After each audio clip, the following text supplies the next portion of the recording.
Pertama terkait sama ada istilah arisan kurban, Ustaz. Arisan kurban karena ini biaya, jadi kan biasanya ada semacam ngumpulin duit per bulan. Itu sebagian orang kadang nggak nyaman dengan seperti itu. Dia anggap itu arisan.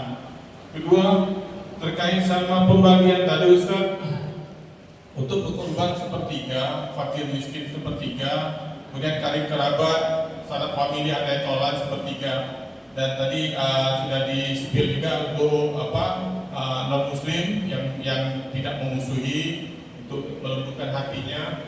Itu seperti apa untuk non muslim itu? Apakah sama pembagiannya juga selain itu juga kami tanya untuk panitia ini bagiannya yang mana, Ustaz, antara tiga ini?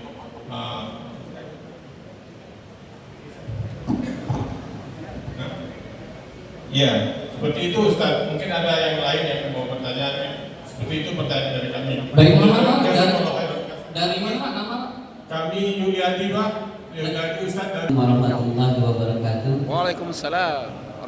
Saya Pak Hamid Ahmad. Alhamdulillah dari Lubuk Linggau, Ibu Ayat 1 dari Malang. Minum, alhamdulillah.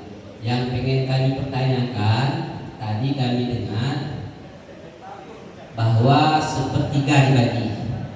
Sepertiga tentunya sudah dibagi 7. Nah, dari kelompok sepertiga itu yang kami dengar tadi dikelompokkan berdasarkan kedudukan. Maksudnya itu yang berkorban, lalu fakir miskin. Nah, yang kami dengar tadi, apakah pengelompokan itu tadi dari komunitasnya masing-masing? Misalnya sepertiga itu untuk orang miskin ambil sepertiga itu semua. Kemudian yang kaya sepertiga dia. Nah, yang jadi pertanyaan kami, pemikiran kami sementara ini tentang keadilan mungkin di sini. Di suatu tempat mungkin orang kayanya misalnya hanya orang 5, sementara orang miskinnya 10. Nah, secara pribadi nerimonya tadi, berarti banyaknya orang kayonya. Dia tadi wong demo nanti jatah seperti itu. Apakah memang seperti itu atau pemahaman kami beda? Karena kami sebelumnya tadi memikirkan itu kami global biar nanti tatolah bagian tadi. Karena tempat kami sama nama pertanyaan aku tuh. Kayu tiki atau kayu tiki, betul. Banyak orang miskin. Demikian, Pak. Iya, terima kasih, Pak. Diundang acara ini untuk pembekalan bagi saya juga. Politik Pak Kiai. Salam. Lebih baik jujur Pak Kiai. Jadi di tahun yang sebelumnya di mepet hari H itu ada toke sapi yang modal diskon. Jadi setoran 21 juta, lalu balikan 1 juta. Nah, itu pengelolaan secara fikih memang, ya. Karena memang yo diskon dimanfaatkan oleh panitia ini. Mohon bertanya Pak Kiai. Terima kasih. Assalamualaikum warahmatullahi wabarakatuh. Ya baik, Bapak-bapak, demikianlah sesi tanya jawab. Penanya pertama dari Musola Taqwa Palembang tentang arisan kurban berbeda. Jadi arisan kurban ini diperbolehkan dalam pembelian hewan kurban. Kenapa? Karena kategori mampu ini ada yang mampu langsung bayar, ada yang mampu bayar tapi langsung. Yang penting begitu jatuhnya sebelum penyembelihan hewan kurban, duitnya sudah harus dilunasi. Jangan sampai kayak sapi lah terpotong, tapi itu ngutang. Karena dalam hadis tadi man kana lahu sa'atun falam yudhu. Jadi yang diwajibkan menyembelih hewan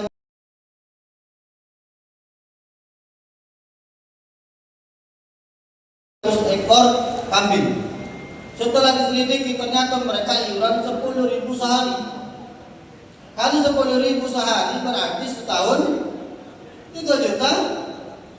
Cukup beli sikok kambing, maka seluruh warga di situ hampir seluruhnya berkurban. Kita yang di kota ini ngomong tidak mampu, Ustaz kami kasih duit, nak nyembelih hewan kurban. Tapi sambil ngomong sambil merokok, beda kasih Ustaz. Rokok di sampurna. Berapa Pak Andika rokok sampurna? Rokok berapa sekotak? Hah? 20? Rokok berapa sempurna? 40. 40. Woi, mati ngantuk kamu.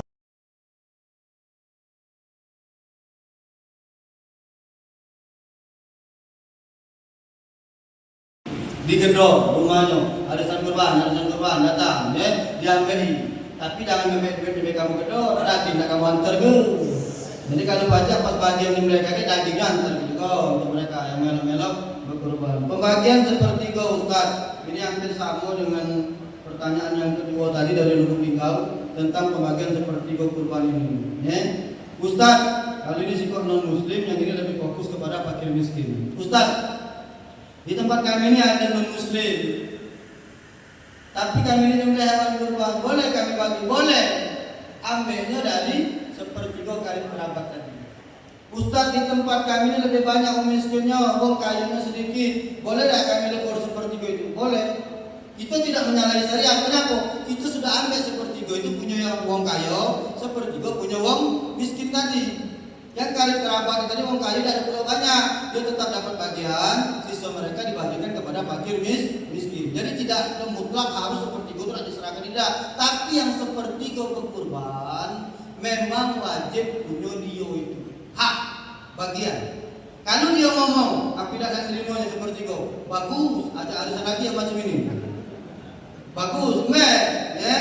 Tapi kalau dia tidak ngomong, tetap hak kita dibagikan. Bagaimana dengan panitia kurban Ustaz? Dari mana kami ngambilnya panitia ini? Panitia tetap Pak, inilah memang ngurus kurban ini butuh keikhlasan yang. Dalam kitab fikih tidak ada pemberian lebih kepada panitia kurban itu Pak. Dia tetap dapat hak yang sama seperti yang didapatkan dari fakir miskin ataupun karib kerabat. Jadi ngambilnya bukan dari panitianya, dari karib kerabatnya atau dari fakir miskinnya, macam itu. Ya. Jadi memang butuh keikhlasan Pak. Kita lah capek, lah nyembelih ke, lah bersih ke, dapat dah sama wae. Memanglah itulah bagiannya. Udah baca, ya. Lalu kemudian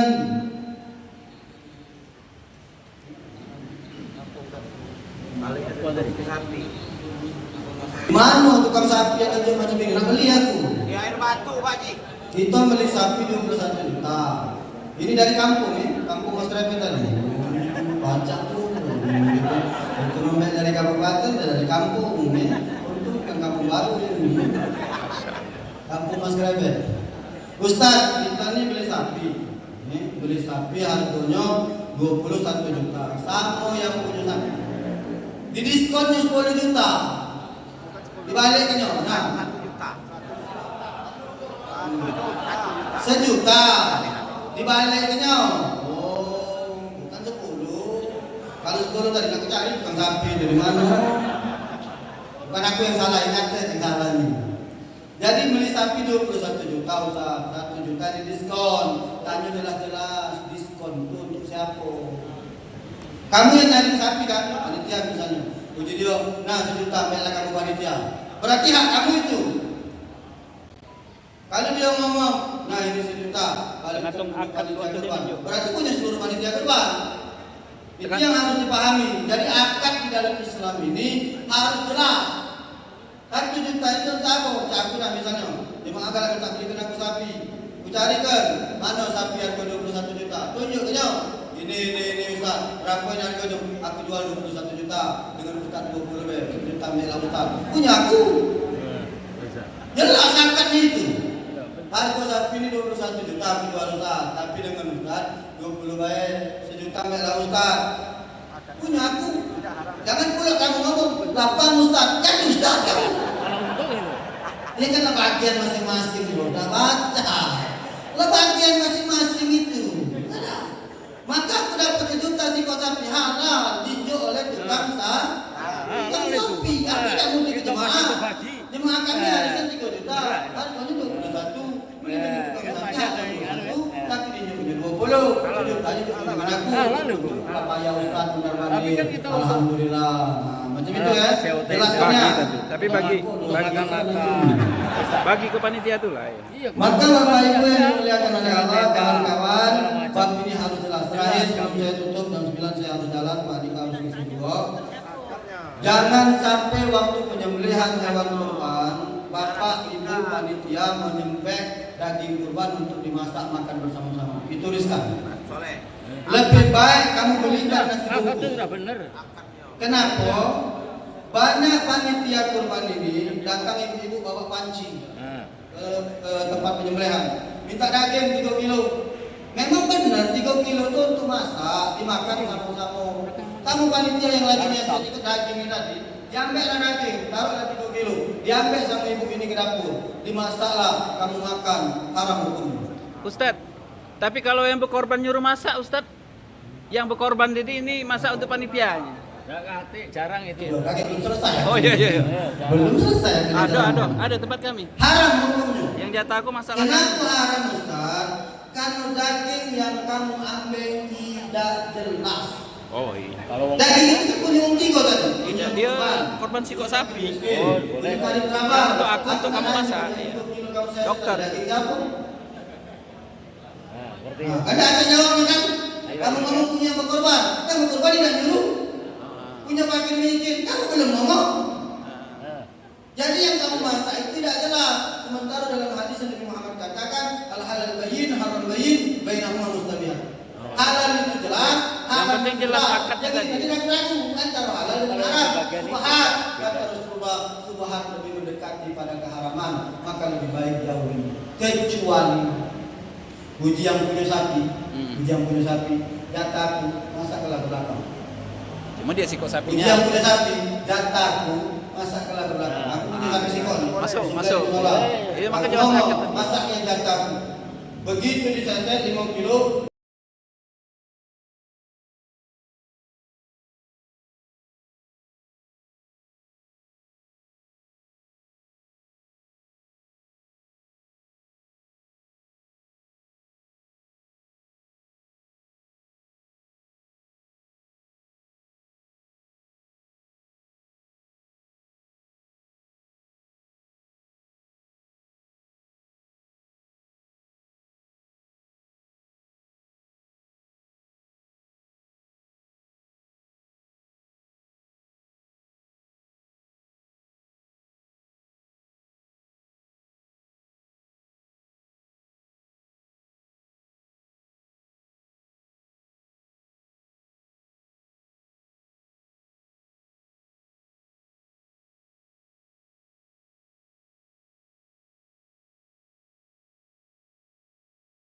Bawa ke markas Andika akan ngajarkan bagaimana. Untuk pemateri ya, untuk sapi. Lagi Pak Andika ngajarkan cara nyembelih yang baiknya. Kita akan masak bersama-sama di markas Juleha. Kita buat nampan, masak nasi, makan bersama-sama. Setuju. Ilmu dapat, praktek dapat, makan dapat. Insyaallah ya. Nah, kalau memang komitmen seluruhnya kalah kakek, hubungi panitia, bayar 100.000, kita beli sapi, kita siapkan prakteknya. Tempat saya markas Juleha luas, bisa untuk praktek menyembelih hewan kurban ini. Iya.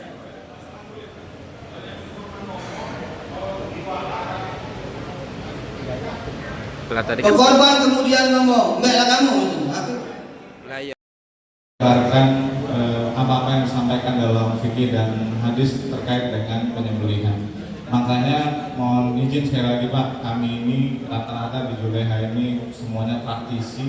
Ada yang ustadznya, tapi kalau saya bukan termasuk ustadz. Saya harus informasikan dulu supaya tidak keliru. Kami lebih banyak praktisi. Di Juleha ini isinya juga macam-macam Pak. Ada pegawai negeri, ada polisi, ada pedagang, ada yang buka akikah, ada pegawai, ada yang seperti saya gitu ya, dan teman-teman banyak macam-macam latar belakangnya. Yang menyatukan cuma satu, yang menyatukan itu tujuannya sama-sama ingin belajar penyembelihan dan bisa bersyiar berkhidmat untuk kemakmuran masjid dalam rangka penyembelihan hewan kurban. Nah, demikian sekilas dari saya Bapak Ibu. Kita akan belajar 3 hal. Kita akan belajar 3 hal dalam pertemuan kita pada hari ini. Kita akan belajar mengenai bagaimana memilih, kemudian bagaimana menyembelih, kemudian bagaimana menangani hewan kurban. Nah, 3 hal ini mudah-mudahan bisa saya sampaikan secara ringkas dan jelas kepada bapak-bapak sekalian. kalau misalnya nanti dalam apa namanya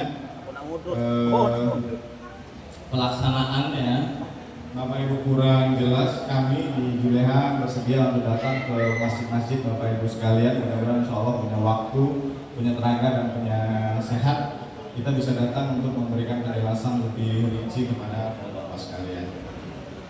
Izin saya berdiri saja ya Bapak Ibu, jadi karena biar nggak seperti Ustadz Mas Ali, karena itu tadi saya bilang saya bukan Ustadz. Bapak Ibu Bapak sekalian, kita akan belajar 3 hal mengenai memilih, menyembelih, menangani. Detail mengenai kesehatan hewan nanti saya akan minta bantu Dr. Gafrizal yang akan menjelaskan kepada Bapak-Bapak sekalian. Saya akan lebih banyak berputar kepada manajemen kurbannya. Bapak-bapak sekalian, kalau kita panitia kurban, kalau kita ditugaskan menjadi panitia kurban, takmir masjid yang ditugaskan menjadi panitia kurban, maka 3 hal ini, memilih hewan kurbannya, menyembelih dan menangani daging kurbannya menjadi tugas kita semua. Nah, setidak-tidaknya ada 6 aspek penting Bapak-bapak sekalian dalam pemotongan hewan kurban yang harus dipikirkan oleh para takmir masjid atau panitia kurban. Apa 6 aspek penting ini? Pertama, pemeliharaan hewan kurban kalau dia dititipkan di masjid atau di area yang dijadikan tempat penyembelihan kurban oleh takmir masjid. Yang kedua, sarana fasilitas tempat pemotongan hewan kurban itu sudah harus dipikirkan jauh-jauh hari. Sekarang kita ada di bulan Sya'ban, masuk Ramadan, kemudian Syawal, Zulqa'dah, Zulhijjah, ada waktu 5 bulan kalau dari sekarang. Biasanya nanti di Ramadan kita akan sibuk di aktivitas bulan Ramadan. Setelah Syawal, kita sudah bisa siapkan sarana dan fasilitas tempat pemotongan hewan kurban. Karena di bulan Zulqa'dah itu waktunya cuma 30 hari, 10 Zulhijjah itu ada selang waktu 70 hari untuk persiapan penyembelihan hewan kurban. Kemudian penerapan kesejahteraan hewan akan kami jelaskan sekilas, penjaminan kesehatan hewan dan daging, penanganan daging dan jeroan yang higienis, kemudian termasuk penanganan limbah. Apa yang dimaksud dengan ya? Sebelumnya mungkin kalau ada file bisa dikirim di grup, nanti bisa dilihat kami menggunakan kelihatan. Itu sudah tuh. Jadi dari 6 ini mudah-mudahan ini bisa dikelola oleh Bapak selaku takmir masjid. Itulah kenapa yang kami undang pertama itu takmir masjid. Barangkali sudah dijelaskan oleh Ustaz Mas Muhammad Ali bahwa ini kan ibadah kurban ini sebenarnya ibadah pribadi Bapak Ibu sekalian. Setiap orang yang akan menyembelih kurban itu ya harusnya menyembelih masing-masing. Tapi kan di situasi sekarang kebanyakan orang kan menyembelih kurban itu dia mendatangi masjid, kemudian memberikan uang ke masjid, minta carikan sapi atau kambing gitu. Jadi yang pengelolanya itu pengurus masjid, dalam hal ini panitia kurban yang dibentuk oleh masjid. Nah, bagaimana protokol penyembelihan yang kami tawarkan dari Juleha kepada Bapak Ibu sekalian dan Bapak sekalian pengurus masjid? Pertama, tadi seperti yang disampaikan, panitia kurban ini harus membangun kesadaran bahwa kegiatan kurban ini adalah untuk kemaslahatan, untuk kepentingan jamaah, untuk kepentingan orang banyak, bukan untuk kepentingan panitia kurban. Sekali lagi yang harus kita tanamkan dalam diri kita Bapak Ibu Bapak sekalian, panitia kurban itu wakil pengurban, bukan yang mengelola sapi atau yang pemilik sapi atau kambing kurban. Dia cuma mewakili untuk penyelenggaraan penyembelihan dan pembagian hewan kurban. Kemudian panitia kurban sudah harus berpikir mengenai harus tersedia lokasi yang bersih, tersedia air bersih, saluran limbah lancar, kemudian siapkan penampungan sampah. Bapak-bapak sekalian, Islam itu agama yang bersih, agama yang suci, semua kegiatannya itu harus bersih. Nanti pernah harus jujur kita akui di forum ini Bapak sekalian, pernah gak kita ngelihat lokasi penyembelihan hewan kurban itu bersih dan terkelola, tertata dengan baik? Darah tidak berserakan, sampah tidak berserakan, panitianya bisa tertib, rapi, pembagian dagingnya tertib, rapi, pengelolaan limbahnya, tai sapi tidak berceceran. Pernah gak kita ngelihat itu? Pernah. Ada yang pernah lihat? Saya pernah Pak, tapi bukan di sini. Dan semuanya tertata dan ilmu ini mereka terangkan. Saya juga belajar di sini. Tempatnya bukan di sini, tempatnya di Bekasi ya. Jadi saya melihat itu langsung bisa dan belajar dari situ. Nah, mudah-mudahan yang baik-baik itu bisa kita terapkan di musola, di langgar, di masjid kita sekalian. Amin. Kemudian panitia adalah warga sekitar, sehat dan niatkan melayani sesama muslim. Jadi upayakan panitia memang warga dari sekitar situ, pengurus masjid, pengurus langgar, pengurus musola, dan punya niat yang sama, memang untuk melayani sesama muslim. Kemudian kita harus mulai berpikir untuk membatasi warga di area penyembelihan. Betul bahwa Idul Kurban adalah ibadah yang perlu disiarkan, semua orang harus melihat. Tapi bukan berkerumun, bertumpuk di sekitar area penyembelihan. Nanti kami akan sampaikan bagaimana pola dan metode. Supaya apa? Supaya pelaksanaan penyembelihan hewan kurban bisa berjalan dengan baik dan lancar. Yang kelima, anjuran kami dari WA mulai dari kemarin sebenarnya sejak zaman COVID sampai ke depan, bagaimana caranya dari kurban itu kita antar ke rumah warga, bapak-bapak sekalian. Bukan warga antri di masjid bawa kupon kemudian nunggu antrian daging. Bisa nggak? Bisa, asal kita bisa mengelolanya dengan baik. Begini bapak-bapak sekalian, kita ini tidak boleh merendahkan Islam. Kalau menurut saya pribadi, mohon maaf kalau ada yang tidak sependapat juga tidak apa-apa. Lebih baik kita mengantar, karena tugas panitia itu mengantar penyelenggaraan kurban itu bukan cuma menyembelih kemudian memotong.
Sapi berapa uang?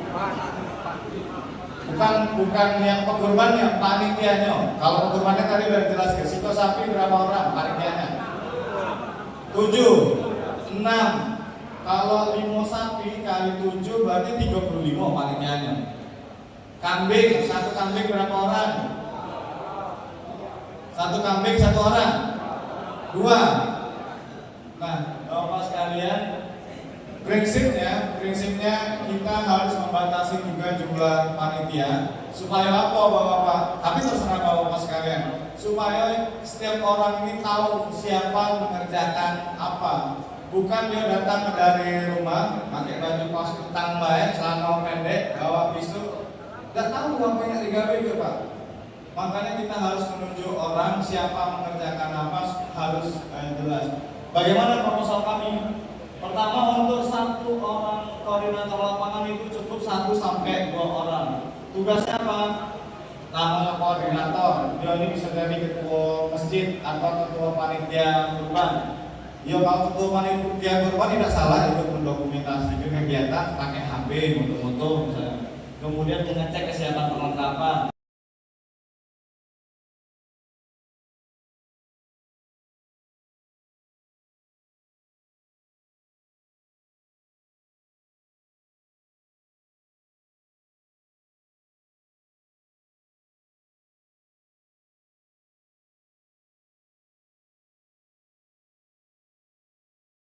Untuk kambing 1 orang, silakan dihitung nanti jumlahnya berapa Pak kira-kira. Kemudian ruang pemisahan daging dan tulang untuk sapi 2 orang, kambing domba cukup 1 orang. Penanganan daging itu 2 orang untuk sapi, 1 orang untuk kambing. Kemudian distribusi itu 1 juru daftar penerima, kemudian 2 juru kemas paket, kemudian 3 juru antar. Juru antarnya ini bisa lebih banyakkan. Kalau konsepnya kita ingin mengantarkan daging kurban ini langsung ke rumah warga. Dari yang saya jelaskan ini, kira-kira berapa total panitianya Pak? Sapi berapa tadi Pak? Sapi katakanlah 2. Atau sini, 1 sapi berapa panitia berasnya? Jadi enak tinggal ngali gitu? 1 sapi itu bisa 8 orang 8 panitianya orang. Pak, cukup. Dan itu 8 orang itu bukan ngelola 1 sapi malah. Semua sapi yang ada di masjid itu bisa dikelola 8 orang kalau kita mau belajar ilmunya tapi. Mantap. Kalau kita mau belajar ilmunya. Mantap. Pak, Mak Mano kalau biar keterlibatan warga ini juga merata Pak, bisa terlibat galau. Pertanyaan saya, kalau 1 sapi dikelola oleh masing-masing kelompok, kenapa harus dikelola oleh masing-masing kelompok? Itu pertanyaannya. Kenapa nggak disatukan dalam 1 grup bersama-sama saja, tapi dia punya sirkulasi yang baik Bapak Ibu sekalian. Karena lagi-lagi niatnya ya, pengelolaan sapi ini bukan untuk nugaskan warga untuk mengelola sapi. Kaget tiba-tiba sudah motong sapi, kalau tadi kepala sapi sudah diingatkan tidak boleh dibawa balik, tiba-tiba kakinya udah hilang. Bijinya, minta maaf ini, bijinya tiba-tiba baru selesai dipotong lah hilang. Sapi limo, mestinya kakinya ada berapa Pak? 10. 20. Oh, 20. Pas dikumpul ke cuma ada 14. Bahkan Iya. kancil ada 11, 9 lagi kemana? Iya, Pak. Kaki itu punya siapa Pak? Kaki itu punya yang nyembelih kurban, panitia kurban atau punya siapa? Pertanyaannya, kejadian enggak itu di tempat kita Pak? Kejadian Pak. Kejadian. Kejadian Pak. Cuma kita kan tidak mau ngeribut ke yang itu, tapi itu tidak boleh. Sapi kaki kambing itu termasuk bagian dari kurban, bukan punya panitia kurban atau wong yang nyembelih hewan kurban. Jadi 9-10 orang bisa, mau ditambahkan jadi 15 orang pun bisa, asal saran kami bapak-bapak tetap nanti menjelaskan siapa mengerjakan apa, jadi pembagian tugasnya jelas. Yang bagian tukang nyingok-nyingok gak usah masuk ke di panitia, di bagian juru antar bay, kira-kira mah itu Pak. Yang ndak galak kotor, yang ndak galak kena darah, yang ndak galak melok basah-basahan keringet, paling bantu nganter itu lebih baik. Kalau dia punya motor, kalau dia punya becak motor yang ada tumpangan besar itu, lebih baik dia dari juru antar. Kalau dia takut dengan kotor, takut dengan darah. Jadi setiap orang bisa kita bagi pekerjaannya masing-masing. Selanjutnya, pengurus masjid kami sarankan untuk memang sejak awal menyiapkan ruang kerja, tempat, bahasanya itu Pak, tempat untuk penyembelihan hewan. Untung-untung ada tempat parkir, WC, tambah AC, ya kan Pak? Pintu besi. Ada tidak perdebatan atau usulan mana lah caranya kita membuat tempat untuk penyembelihan hewan kurban? Pernah tidak dibahas? Belum. Sering nggak dibahas detail? Sering juga sih. Enggak, ini kita harus sadari dulu Pak. Ternyata dari kita juga tidak pernah membahas itu. Padahal penyembelihan hewan kurban sampai cucu bapak sekalian, mohon maaf ini, sampai terus ke bawah, akan terus berlangsung nggak penyembelihan hewan kurban? Terus. Akan terus berlangsung Pak. Saran kami Pak dari dulu ya, kalau kaget di masjid musola langgar bapak-bapak sekalian ada nak renovasi, coba dibuat multifungsi Pak. Lahan parkir juga kaget coba dipikir ke dia bisa sekaligus untuk area penyembelihan hewan kurban. Iya kan? Tempat sholat yang di luar misalnya, kalau memang tidak katik lahan lagi, bisa tidak dijadikan area penyembelihan hewan kurban. Kaget bercampur Pak, itu kan najis, darah, kotoran hewan, banyak uang pegawai.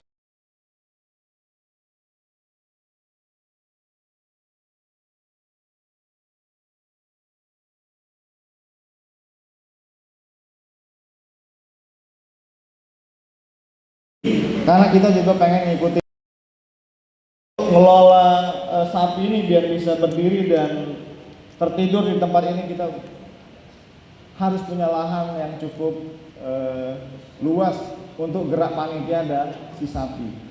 Maka dari itu kami menyarankan kepada bapak-bapak sekalian, bukan cuma perayaan hari keagamaan yang besar-besar kita pikirkan, bukan cuma AC dan penerangan di sekitar masjid yang kita pikirkan. Kalau kami di Juleha nyarankan bapak-bapak juga untuk membuat area penyembelihan seperti ini yang permanen di tempat bapak-bapak sekalian. Supaya apa, Pak?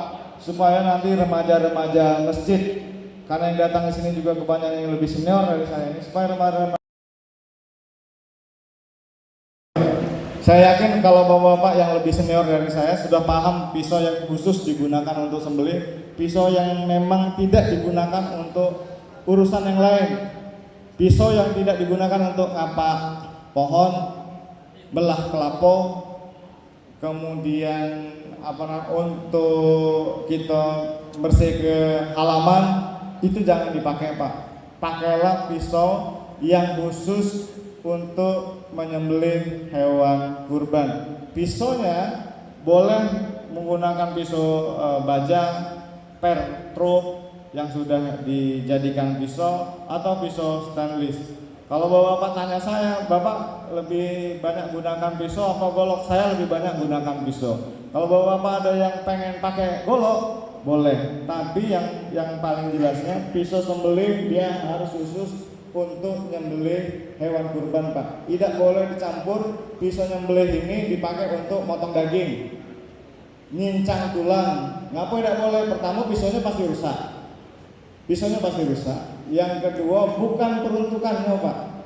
Nah, syarat selanjutnya, pisaunya ini harus diasah sebelum menyembelih. Jangan hewannya tadi sudah dekat di mau dipotong baru kita nak ngasah pisau, atau kita yakin pisau kita ini tahun kemarin tajam, sekarang masih tajam, diperiksa dulu 1-2 hari sebelum melakukan penyembelihan hewan kurban. Pak, pisau tajam itu ukurannya mak mano? Kan gitu pertanyaannya. Apakah kalau digariskan di rambut dia ada kertas keras, nah itu, atau di bulu kaki, gitu kan? Iya kan, Pak? Standar nasional Indonesia untuk ketajaman pisau itu sederhana, Pak. Dia kalau udah lancar motong kertas HVS, dia sudah bisa jadi pisau sembelih. Pisau sembelih itu ada 2 ukurannya. Ada ukuran yang 26 cm, ada yang 30 cm. Semakin besar leher sapi atau kambing, maka gunakanlah pisau yang agak panjang. Berapa panjangnya, Pak? Standar Indonesia ini kalau sapi yang 1 ton, Pak, masih bisa menggunakan pisau yang ukuran 31 cm. Masih bisa untuk yang 1 ton. Kalau kambing bisa yang 20 cm buat kita yang awam-awam ini, 20 cm. Kalau sapi 26 cm, bisa digunakan pisau 26 cm.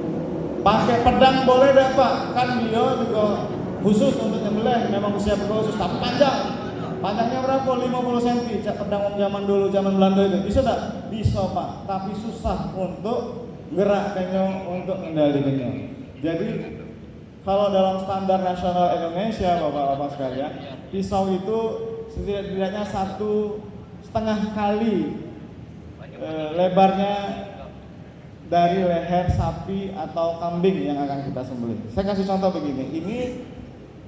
Ini pisau yang 26 cm. Pisau yang 26 cm. Pisau ini sudah memang standar untuk penyembelihan.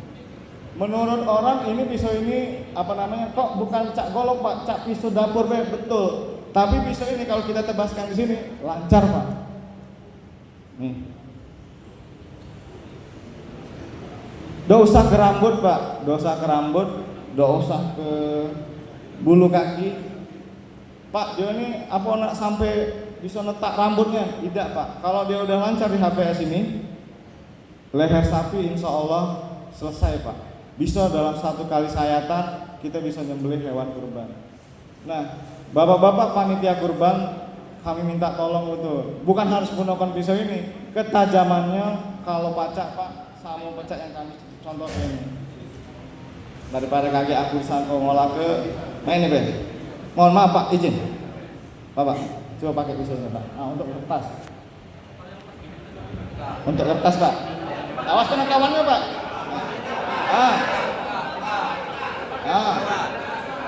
Oke. Ngadep sana Pak, ngadep sana. Tegak Bapak. Awas hati-hati pisaunya kena orang Pak. Kena tangan Bapak. Oke. Udah jadilah Pak. Pak, bentar. Pak. Pernah megang pisau selancar ini? Ya. Kalau panjang seperti itu sering, hampir setiap tahun. Dari mulai tahun 99 saya sampai sekarang pegangnya pisaunya tajam itulah. Memang Khusus untuk nyembelih. Baik. Sikot lagi lah. Bapak biar tahu rasanya pisau yang kami masuk. Kita mau motong. Bismillahi wallahu akbar. Allahumma minka walaka. Allahumma hadha an Muhammad wa ummati Muhammad. Kambing yang kedua, Allahumma hadha an Muhammad wa ali Muhammad. Tapi prakteknya di lapangan kan tidak sesimpel sesederhana itu. Belum lagi kambingnya segala macam, sapi, lembunya, yang mengikat banyak. Jadi si pemotong itu dia sudah baca, dia pegang itu pisau, golok, maka dia baca Bismillahirrahmanirrahim, Allahumma minka walaka, Allahumma taqabbal min fulan, min fulan, min fulan, min fulan, min fulan, min fulan. Lalu ketika sudah siap, langsung saja dia potong. Jadi bukan di situ dia itu. Nah, jadi dia sudah baca duluan, lalu kemudian ketika itu langsung dia tarik dari bawah, putus, selesai. Nah, adapun menyebutkan nama itu apakah rukun, apakah syarat, apakah wajib? Menyebutkan nama bukan rukun, bukan syarat, bukan wajib. Kalau sudah dia potong Bismillahirrahmanirrahim wallahu akbar, Allahumma taqabbal min fulan bin fulan, andai tak dia sebut maka sudah sampai niatnya, innamal a'malu binniyat. Jadi tidak dia katakan sampai 7 min fulan bin fulan bin fulan bin fulan bin fulan bin fulan, dia itu lupa, ulang lagi sekali lagi. Ini. Jadi dia begitu udah kami tulis buku, bisa di-download gratis, judulnya 33 fatwa seputar kurban. Masalah dia sebut baik, andai tak dia sebut nama tetap sah. Wallahu a'lam. Jadi kami juga Nah, kalau kambing, bapak-bapak sekalian, kalau kambing dia jauh lebih mudah sebenarnya. Kambing ini dia bisa jauh lebih mudah. Kambing ini dia bisa dilakukan hanya cukup oleh satu orang. Cukup satu orang Pak. Coba bapak-bapak lihat.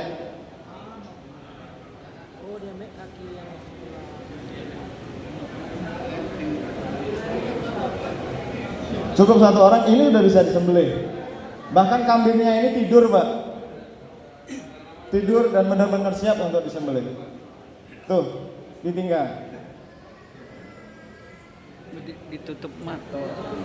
Pernah nggak ada ustadz kiai yang nyampaikan ketika menyembelih sapi, menyembelih kambing, Rasulullah itu meletakkan kakinya di bagian punggung kambing ini. Pernah nggak dengar kisah itu? Hadis itu pernah dengar bapak-bapak sekalian? Ini namanya Dr. Sutikno Pak. Pernah kami bawa untuk ke Juleha di awal-awal itu untuk memberikan penjelasan kepada kami.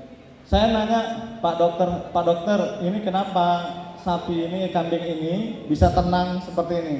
Ternyata di otot si kambing ini Pak, kambing, sapi, domba, ada syaraf langsung dari punggung ini sampai ke otaknya susah Pak, bahasa latinnya susah.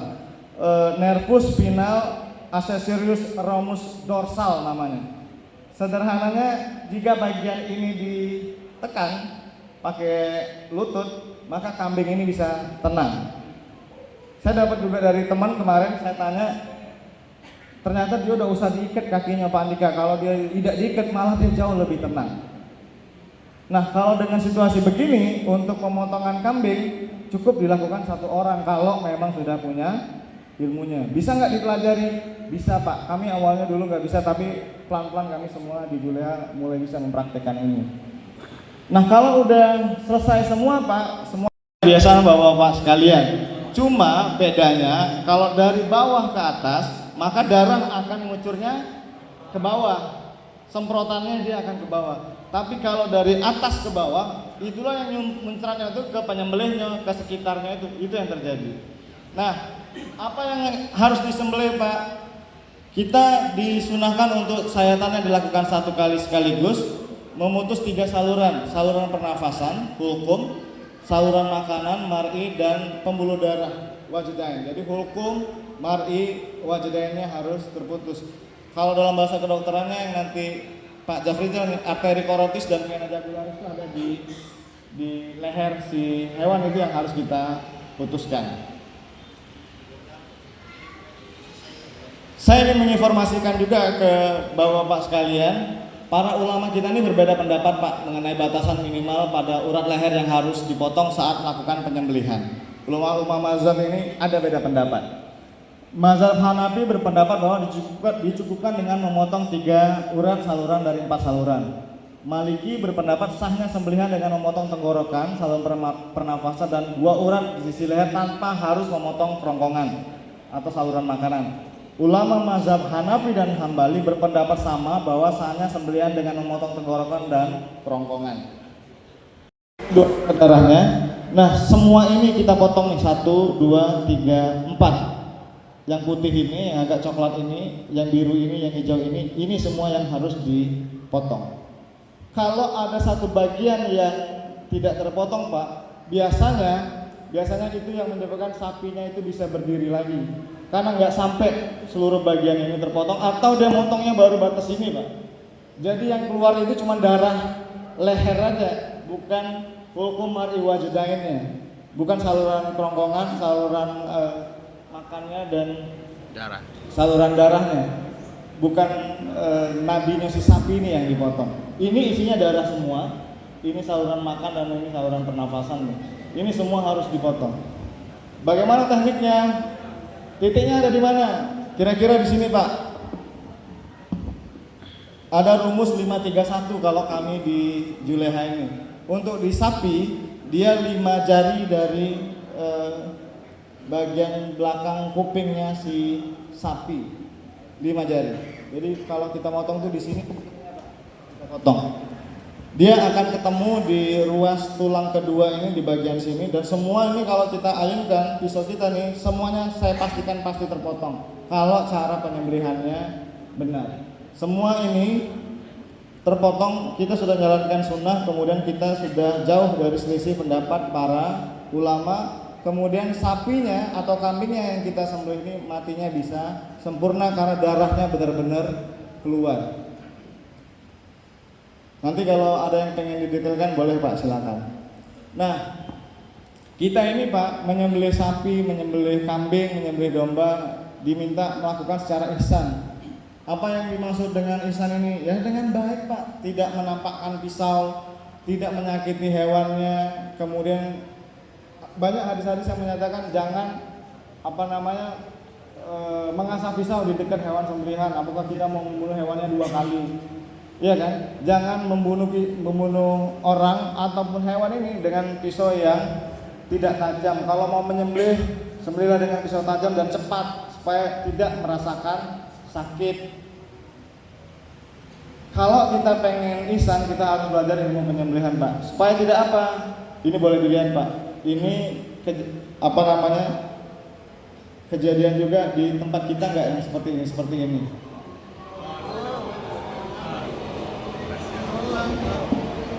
Ini bukan untuk lagi-lagi saya memutarkan video ini bukan untuk menista orang Pak, mohon izin. Bukan untuk menista orang, bukan untuk membuli orang, tapi inilah cerminan kita sendiri, umat muslim dalam penyelenggaraan kurban.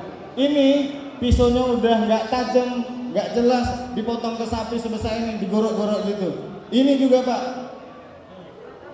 pedangnya kepanjangan, kemudian motongnya kayak gitu. Ini sapinya besar, nggak jelas juga, teknik pemotongannya nggak sesuai.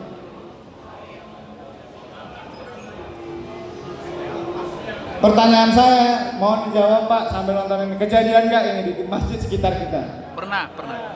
Tidak lagi? Alhamdulillah kalau tidak lagi. Tapi pernah Nah ini Pak. yang kita cegah supaya nggak kejadian Pak. Di masjid-masjid, di langgar dan di musola tempat kita. Nih, mohon izin bapak-bapak pengurus takmir masjid, kalau ada remaja-remaja masjid, ajaklah Pak untuk belajar. Aku pasti ke lalat galau sorenya Pak, amis galau. Nah, menggunakan pisau juga harus tahu caranya Pak. Kalau di video ini pisaunya udah bagus, pisaunya udah bener, pisaunya udah bagus lah. Tapi yang menyembelih tidak tahu cara menggunakan pisaunya. Contoh, ini pisaunya udah bagus nih, udah keren. Nah,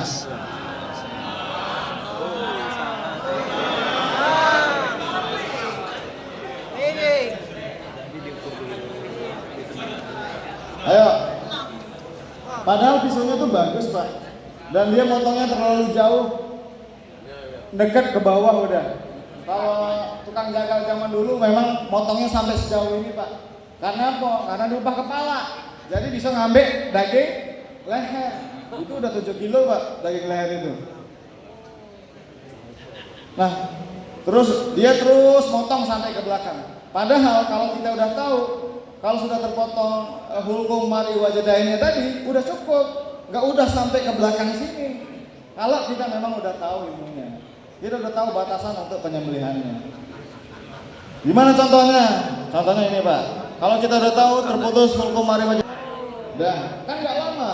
Ini lagi, kalau kita udah tahu, dia satu kali selesai ngecek sebentar, kita udah tahu sudah. Kemudian kalau yang mau dari itu tadi dari belakang. Nah ini kalau kita memotongnya dari depan Pak, dari depan juga bisa, asal pisaunya tajam dan tekniknya bisa kita pelajari bareng-bareng, pemotongannya juga bisa cepat. Sudah. Jadi dia nggak nyiksa hewan.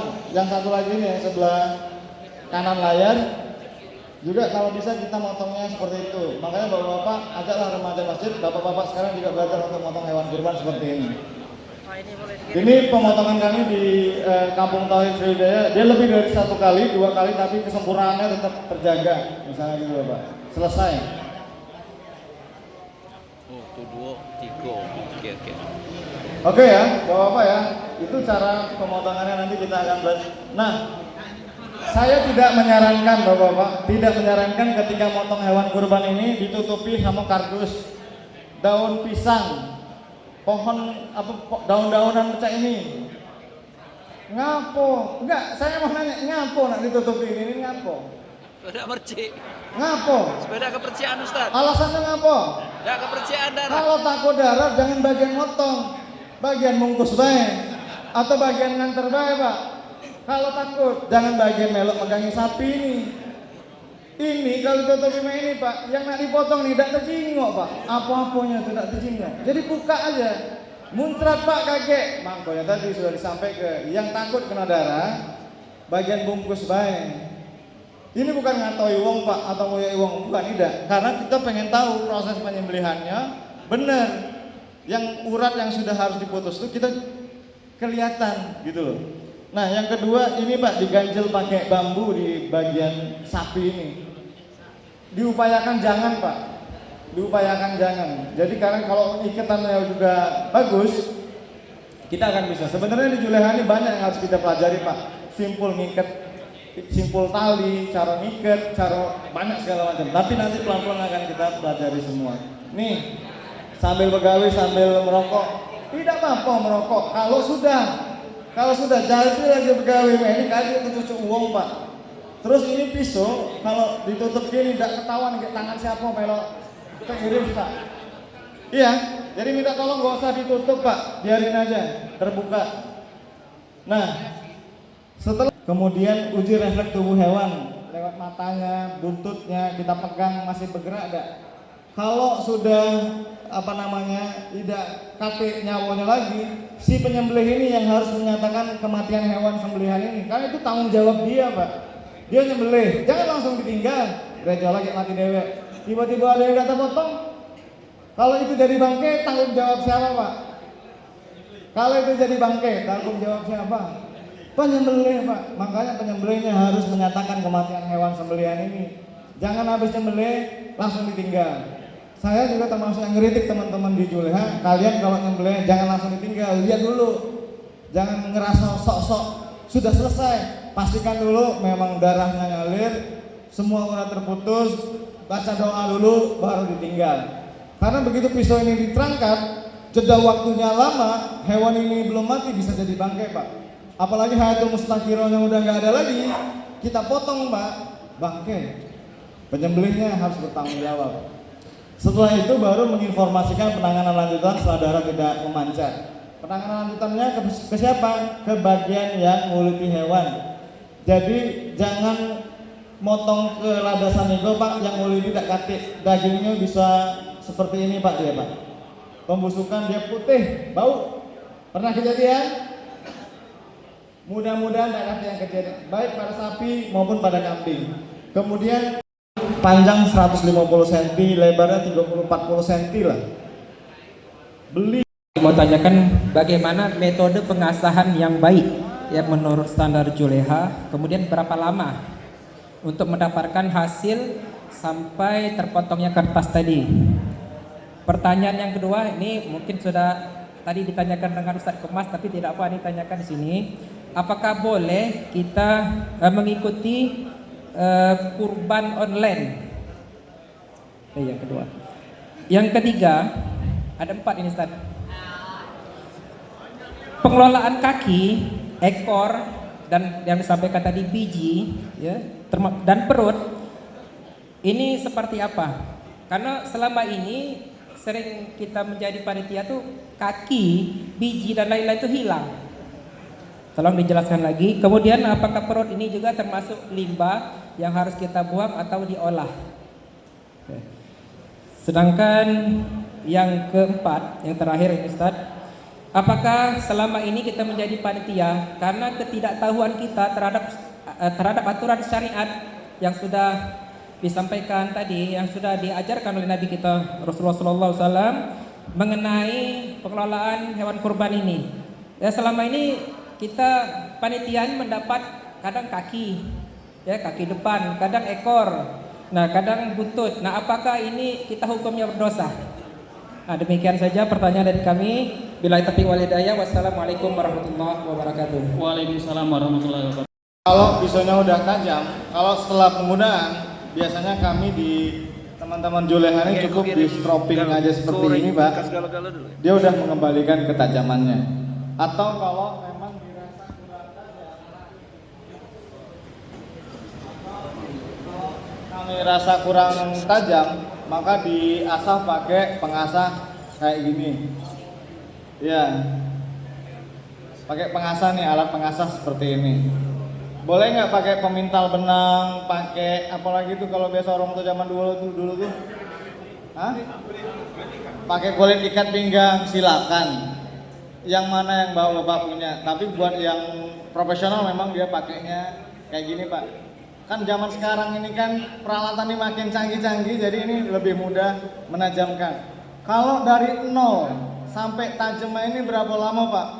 Berarti kita akan mulainya dari batu, Pak. Mulai batu yang kasar, mulai dari batu yang 240 tingkat kekasarannya sampai batu yang halus. Iya, ada grade-grade-nya. Berapa lama itu, Pak? Bagi yang memang sudah ahli bisa setengah hari. Bagi yang tidak ahli bisa 2 minggu. Bagi wong caku kupak ya, Pak. Ya, maksudnya kalau kita mau belajar bisa, Pak. Dari 0 pun bisa. Ada mana Ustaz Dedi Rahman? Ustaz Dedi Rahman mana ada nggak? Masih Ustaz Dedi Rahman yang dari Lahat? Pak, kaget Juhur itu sama Bapak yang pakai baju batik itu, sama Bapak yang pakai baju batik, Bapak boleh nanya soal ngasah. Pas lagi jeda kita zuhur, tuh Bapak Dedi Rahman dari Lahat ngerti betul soal ngasah pisau, Pak. Tolong Ustaz ya, bisa diinformasikan ke Bapak-bapak sekalian. Boleh nanti minta nomornya juga, Pak, biar belajar cara ngasah. Yang kedua ada Pak Prabu, mana Pak Prabu? Nah, Pak Prabu ini rumahnya di Cempako, Pak. Cempako. Kalau nak belajar ngasah, nanya soal asan, bisa dengan Pak Prabu ini juga. Mulai dari 0 sampai dia tajamnya bisa ini. Syaratnya beli pisaunya dulu. Iya kan? Beli pisaunya dulu, Pak. Beli pisaunya dulu. Ada pisau Cino yang murah. Berapa Pak Prabu harga pisau Cino ini sekarang ini? Berapa pisau Cino tuh? 100 ribuan ada Pak. Sudah cukup untuk nyembelih. Yang harga 2,5 juta juga ada. Tergantung kalau nak pakai golok juga bisa. Kenapa tadi saya bilang saya preferensinya pakai yang stainless Pak? Kenapa? Bagi saya supaya mudah membersihkannya dan awet, tidak mudah karat. Kalau golok bahan baja, ya kan, dia nak perawatannya itu cak ngerawat budak kecil Pak. Tiap hari nak dijingok, seminggu sekali nak dijingok, nak dioles-oles supaya apa? Supaya tidak karat karena dia bahannya karbon. Kalau zaman sekarang kami merekomendasikan gunakan stainless karena supaya dia jauh lebih mudah. Tapi cara ngasahnya juga beda dengan karbon. Kalau soal jual menjual nanti silakan hubungi panitia Pak atau biasanya teman-teman ini. Nah selanjutnya boleh nggak ikut kurban online? Kurban online itu maksudnya kita berkurban di tempat lain kan? Di tempat lain. Kemudian kita kurban di sana.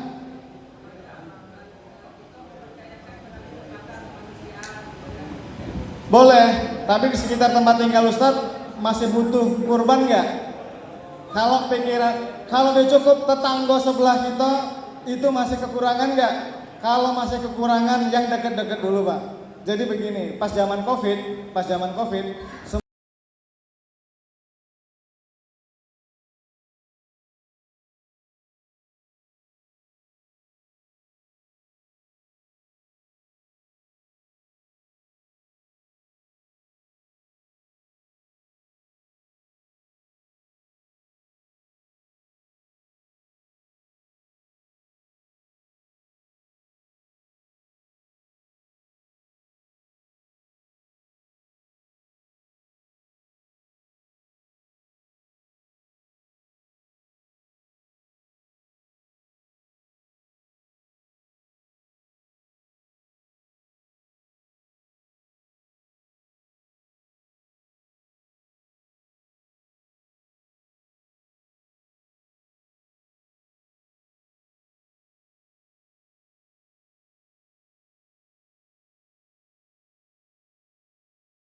untuk panitia kurban. Yang tidak boleh itu panitia kurban merasa sapi, kambing dan daging ini punya dia.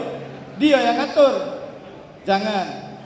Jangan juga pekurbannya dia ngerasa ini nyumbang sapi. Nah ini juga nanti tolong dijelaskan buat yang berkurban. Dia datang ke masjid itu bukan nyumbang sapi Pak. Ibadah kurban ini ibadahnya siapa? Ibadah yang punya sapi kan. Si pekurban ini dia bukan nyumbang sapi. Dia nitip ke sapi dia ini untuk dikelola. Jadi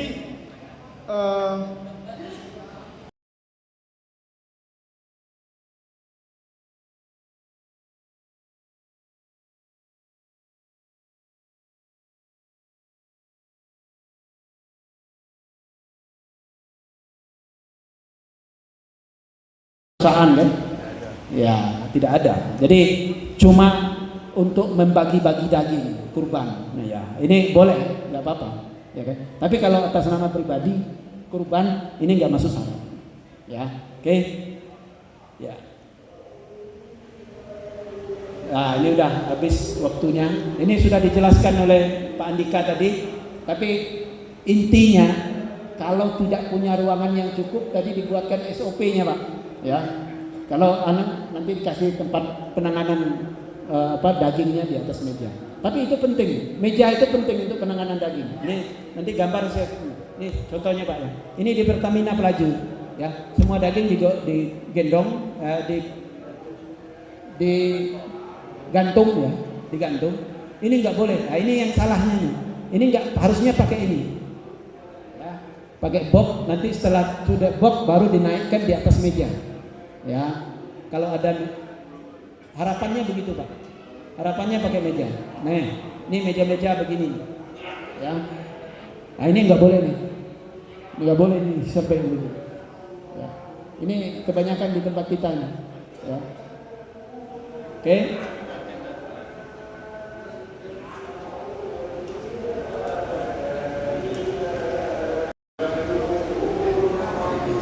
Ini apa perobohan, merobohkan ini ya memang pakai teknik lah Pak, ya pakai teknik. Kalau sapi-sapi yang begini, kecuali sapi Bali Pak ya.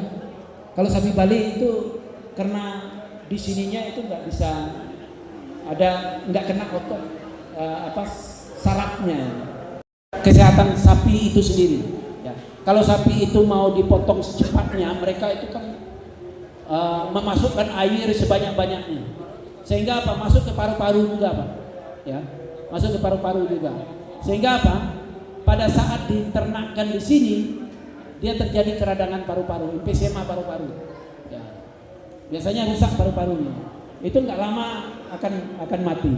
Nah, terkait dengan ini, kita tahu kalau sapi-sapi yang seperti itu biasanya akan banyak batuk. Jadi coba aja Bapak nanti lihat pada saat mau beli itu banyak batuk-batuk. Itu ada kemungkinan sapi gelonggongan. Karena air masuk ke paru-paru. Nah, di kita itu memang itu kejahatan Pak. Ya, kejahatan itu tidak boleh kan. Nah, yang sekarang itu kan yang banyak itu kalau jual daging itu disuntikkan air ke dalam itu untuk menambah berat.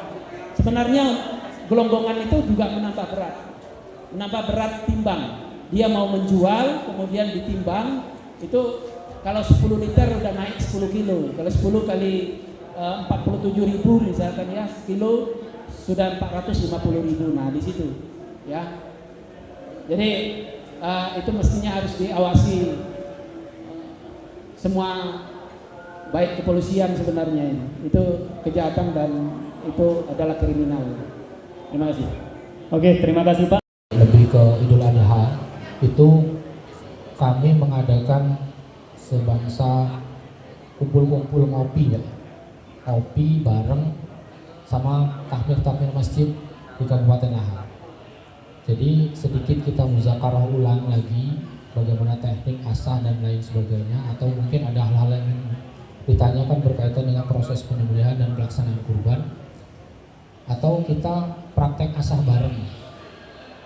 Jadi kalau kita ngomong ke tadi standar SKKNI itu kan ada 10 Pak ya. Kalau yang keluaran 2022 itu ada 10 materi untuk seorang juru sembelih, di mana salah satunya adalah perawatan daripada peralatan penyembelihan. Nah, ini boleh kita bikin lebih asik lagi sebetulnya metode penyampaiannya. Kita ajak kumpul karena kita laki-laki ini kan biasanya memang hobi sama benda tajam, ya Pak ya. Rata-rata kita tuh hobi sama pisau. Tapi masalahnya nggak semua kita itu punya kemampuan yang sama. Tapi tidak salah kalau kita itu duduk sama-sama sambil ngopi, mungkin kan punya waktu luang, kita praktek. Nah, kalau yang wilayah sini kan udah jelas Pak ya, ada teman-teman dari DPW, mungkin nanti dibuat program ya kan, untuk sama-sama praktekin bagaimana teknik asah yang benar, ya kan. Yang apa yang Bapak lakukan itu tidak salah, tapi mungkin ada yang sedikit keliru dalam pelaksanaan. Karena ada juga teknik pakai amplas Pak. Tapi kita harus pastikan pertama permukaan yang ditempel sama amplas itu betul-betul rata. Itu satu. Yang kedua, tekanan pada saat kita asah itu harus sama betul. Jangan cuma di satu sisi ibaratnya kan. Nanti ketajaman hanya di sisi itu. Nah, masalahnya nih ada satu lagi Pak. Ada satu lagi, jadi kalau kita pakai, kita kan sering gini, kalau udah ngasah Pak ya, ngasah, pokoknya permukaannya sebelah sini. Nanti ada bur ya, ada bur itu istilahnya tuh yang naik ke sini, kita pegang. Oh ini naik, berarti kurang ke sini. Kita asah lagi, balik lagi, sampai 3 jam bolak-balik, nggak sudah, ya kan? Nggak selesai. Akhirnya matanya habis, ini batunya juga habis, pisaunya nggak tajam-tajam. Kayaknya kita itu kalah sama istri itu cuma pakai ulekan itu ya. krek udah tajam gitu kan. Iya kan? Jangan sampai kita kalah sama orang rumah istilahnya kan. Karena mungkin kita kurang mau duduk bareng-bareng untuk muzakarah perihal proses asa ini. Intinya seperti itu. Jadi menghilangkan bur tadi ada 2 tahapan. Kalau kita udah ngasah kayak gini tadi, nanti dia naik kan, naik ke atas, jangan dibalas Pak. Kalau udah dapat burnya itu dari pangkal sampai ujung, itu berarti pemangkasan sisi yang satu itu udah dapat, udah selesai. Nah kita tinggal tadi tekniknya dimajukan, gitu, ya kan? Justru itu tadi tidak akan menimbulkan bur lagi. Atau kita langsung ke tahapan stropping ini, kita pakai kulit. Syukur-syukur kalau punya dasar kulit seperti ini, nanti kita kasih langsol batu hijau Pak. Kalau musim cincin dulu kan kosong terus kan. Nah itu untuk lebih mempercepat abrasi logam. Itu sangat baik sekali. Kalau nggak punya langsol mungkin autosol ya kan, boleh sama saja ini. Nah kurang lebih seperti itu. Tujuannya adalah pertama untuk menjaga permukaan batu asa agar tidak tertutup sama pori-pori hasil abrasif daripada logam, jangan sampai tertutup. Itu satu. Yang kedua yang lebih penting adalah menjaga temperatur daripada logam yang kita asah, karena gesekan ini pasti menimbulkan panas, temperatur tinggi. Nah, ada beberapa persyaratan ketika kualitas logam itu akan berubah kekerasannya, heat treatmentnya, ketika suhunya sudah mencapai 200 derajat. Tapi menurut saya kayaknya kalau 200 derajat dipegang pakai tangan nggak sanggup lagi ya, nggak sanggup lagi. Tapi itu untuk menjaga, yang pertama menjaga agar tidak temperaturnya tidak tinggi, nggak panas. Yang kedua tadi biar permukaan bidang asah kita itu tidak tertutup sama logam yang hasil daripada abrasi gesekan tadi. Itu. Jadi memang sebetulnya sangat direkomendasikan pakai air. Lebih bagus lagi kalau kami pernah lihat pola asahnya Ustadz Siddiq ya, itu beliau justru pakai selang impus Pak. Iya Pak. Jadi selang impus itu diarahkan ke di atas media asah. Nanti jadi kita nggak bolak-balik nyiram gitu kan, biar dia netes terus gitu kan. Oh iya Pak. Nah, itu seperti itu kurang lebih cara penggunaannya. Nanti silakan di atasnya pakai bak atau apa lah terserah. Yang penting dialirin air terus nanti diatur kecepatan tetesan airnya di permukaan batu asa. Itu yang berkenaan dengan air tadi. Boleh Pak. Nah kalau kita bicara tentang kualitas logam untuk kita gunakan sebagai bahan media pembuatan mata bilah. Ini ada beberapa karakter. Sekarang saya mau ngelompokin dulu tentang bilah yang akan kita gunakan. Kalau konteksnya kita hanya untuk khusus untuk penyembelihan, ini sebetulnya lebih gampang.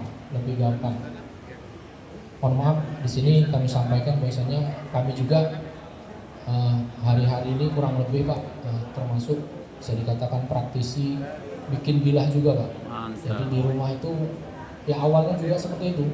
Kalau sudah menjelang Zulhijjah itu kan udah mulai rame datang ke rumah, nanti ada yang minta asahin dengan kondisi mata bilah yang masih nggak karu-karuan, ya kan? Masalahnya ini gimana nih? Mau diasah jelas makan waktu, ya kan? Ini harus dibentuk dulu sudutnya, berarti harus dipangkas. Kalau pakai batu asahan manual pasti kalau udah sampai ke rumah itu kadang udah sampai, mohon maaf, ada 1 atau 2 kardus minum air mineral juga, pisaunya udah ditumpuk-tumpuk situ. Jadi kan nanti kan tambah waktu, tambah mepet dan nggak bisa. Jadi kami kadang kalau ketemu yang bilah-bilah yang seperti itu, kami akan rekomendasikan untuk kita rombak ulang.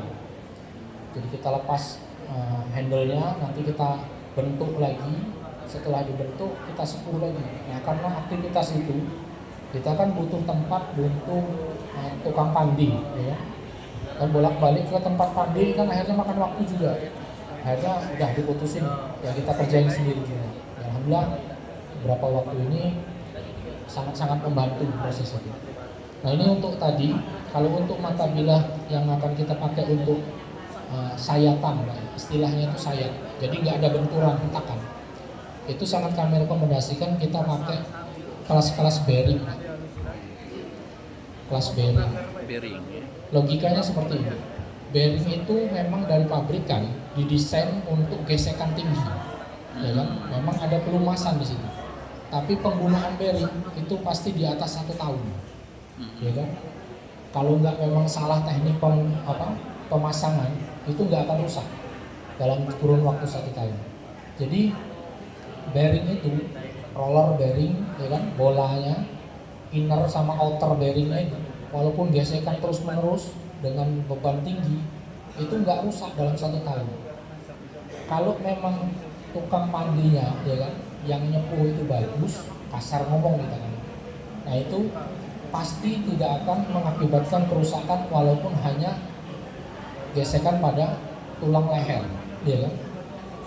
Jadi kan media yang bertemu itu kan nggak lagi sama-sama besi, kan, tapi paling mentok di tulang leher. Masa sih kok setahun muterin sama-sama besi nggak haus, tapi cuma kena itu kok cepat haus, ya kan? Berarti mungkin metode hard treatmentnya atau penyepuhannya yang kurang tepat, sehingga walaupun kita pakai bearing tapi kualitasnya justru turun, ya kan? Justru turun, bukan berarti malah menaikkan performa kerasan daripada bearingnya, materialnya, tapi malah turun karena mungkin cara sepuhnya yang kurang tepat, bukan tidak benar tapi kurang tepat. Ada temperatur-temperatur yang harus kita capai sebelum kita mendinginkannya, menurunkan temperaturnya pada saat yang sama. Baratnya 700 derajat tiba-tiba langsung dicelup, nanti media celupnya juga macam-macam. Ada yang pakai media oli, ya kan? Ada yang pakai media air dan lain sebagainya. Ini tergantung kebutuhan kekerasan dari mata bilahnya. Nah, kalau untuk pisau atau parang tebas yang sifatnya benturan tinggi, nah ini sangat kami rekomendasikan pakai per, karena desain awal itu kan standarnya SUP 9 kalau bahasa tekniknya. Nah itu memang untuk lenturan, ya, pegas. Nah disitulah tahanan benturan sehingga kemungkinan patahnya itu sangat sedikit sekali, kecuali memang penggunaannya yang sudah tidak direkomendasikan sehingga rusak materialnya.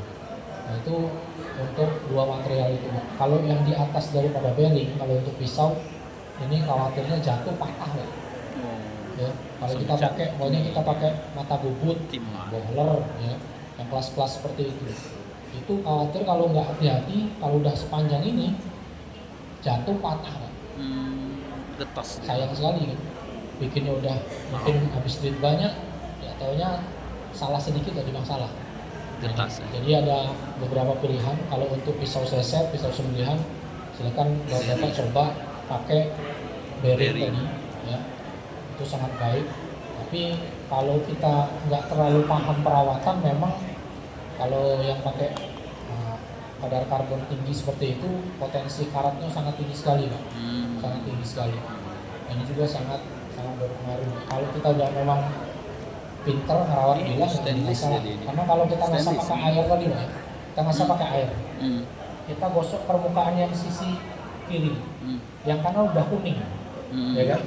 Yang kanan udah kuning. Nanti kita balik lagi, yang atasnya udah kuning lagi. Ada satu trik. Jadi kalau biar nggak terlalu cepat kuning, airnya tadi, Pak, air yang kita pakai untuk membasuh permukaan bilah asah itu kita campur sama deterjen, Pak. Pakai Sunlight boleh, kita bukan nyebut merek ya, tapi bukan ini kan. Jadi pakai deterjen. Nah, pakai deterjen itu akan menurunkan keasaman daripada airnya. Karena air itu tujuannya adalah untuk menurunkan temperatur hasil gesekan tadi. Ya mungkin itu, Pak. Terima kasih, Pak.